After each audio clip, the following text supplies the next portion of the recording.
हाय guys, माझं नाव Akshay. Welcome back to what's my review. So आजच्या व्हिडिओमध्ये भूतम भयम नावाची मराठी फिल्मचा रिव्ह्यू करणार आहे. हा चित्रपट मी आज फर्स्ट डे फर्स्ट शो पाहिला आणि खरंच हा सिनेमा वर्थ वॉचिंग आहे की नाही हे जाणून घेण्यासाठी व्हिडिओ शेवटपर्यंत बघा आणि चॅनलला सबस्क्राईब करा. कारण 2 तास 40 ते 50 मिनिटाचा हॉरर कॉमेडी सिनेमा आहे, जो तुम्हाला थोडासा लेंथी वाटू शकतो, पण कॉन्टेंटच्या बाबतीत हा चित्रपट तुम्हाला जराही डिसअपॉइंट नाही करणार फॉर शुअर. 7 मित्र जे एका कॅरम बोर्डवरती गेम खेळतात आणि या गेम खेळण्यामुळे त्यांच्या लाईफमध्ये येते अनामिका नावाची एक भूत, ज्यानंतर याची लाईफ पूर्णपणे बदलून जाते. या फिल्मच्या फर्स्ट हाफमध्ये तुम्हाला बऱ्यापैकी चांगली सिच्युएशनल बेस्ड कॉमेडी पाहायला मिळेल आणि कॅरेक्टर्स इतके जास्त अतरंगी आहे की त्यांचे लुक्स आणि त्यांचे एक्सप्रेशन बघूनच तुम्हाला हसू येईल. आपली जी ऑरेंज ज्यूस गँग आहे ही इतक्या वर्षांपासून त्यांची मैत्री आहे आणि त्याची तीच फ्रेंडशिप आणि बॉन्डिंग ऑन स्क्रीन सुद्धा रिफ्लेक्ट होते, ज्यामुळे हे कॅरेक्टर आपल्याला कनेक्ट फील होतात आणि म्हणजे कॅरेक्टर बघताना सुद्धा तुम्हाला एंगेजिंग वाटतात. या चित्रपटामध्ये मल्टिपल कॅरेक्टर्स असून सुद्धा या फिल्मच्या रायटर आणि डायरेक्टरने प्रत्येक कॅरेक्टरला त्याचा एक इक्वल इम्पॉर्टन्स दिलाय, ज्यामुळे तुम्हाला असं वाटणार नाही की हा कॅरेक्टर साईडलाईन झाला किंवा तो कॅरेक्टर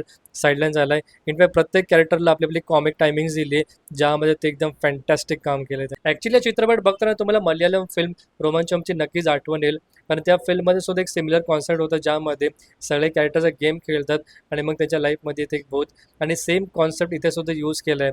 आता हे मला माहिती नाही की हा ऑफिशियल रिमेक आहे की मेकर्सने फक्त इन्स्पिरेशन घेतली. भूतम भयम नावाच्या मराठी फिल्मचा अजून एक स्ट्रॉंगेस्ट पॉईंट आहे याची प्रोडक्शन डिझाईन, सेट डिझायनिंग, जी खरंच अति उत्तम आहे आणि मला असं वाटतं की मेकर्सने इथे जमके खर्चा किया आहे भाई, कारण की अशा लेवलची प्रोडक्शन डिझाईन मी अजूनही कोणत्याही मराठी हॉरर कॉमेडी फिल्ममध्ये बघितलीच नव्हती. फॉर एक्झाम्पल बाथरूमवाला सीन, नंतर किचनवाला सिक्वेन्स आणि त्यानंतर जितके पण नाईट शॉट्स आहे ज्यामध्ये त्यांनी कॅन्डल लावलेली असते आणि ते कॅरम बोर्डवरती गेम खेळतात, बाई त्यांची पिक्चरायझेशन खरंच एक नंबर आहे. सो ओव्हरऑल टेक्निकली हा सिनेमा तुम्हाला डेफिनेटली फुल्ली सॅटिस्फाय करेल, नो डाऊट.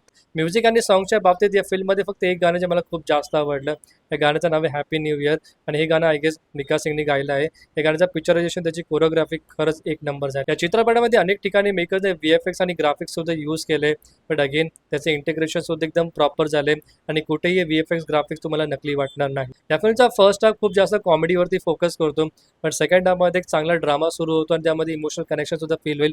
स्पेशली जर तुम्ही कोकणातले असाल तर सिनेमा तुम्हाला आवडेल. भूतम भयम नावाची मराठी फिल्मचा एकच मायनस पॉईंट आहे आणि तो म्हणजे याची रनिंग टाईम, जी खूप जास्त स्ट्रेच केली वाटते, स्पेशली सेकंड हाफ.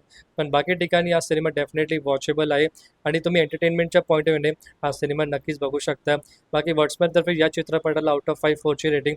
तुमच्यापैकी जर सिनेमा कोणी थिएटरमध्ये बघितला असेल, तुम्हाला किती आवडला किंवा नाही आवडला, कमेंट सेक्शनमध्ये ऑनेस्टली सांगा आणि व्हिडिओला शेअरपर्यंत बघण्यासाठी मनापासून खूप खूप धन्यवाद.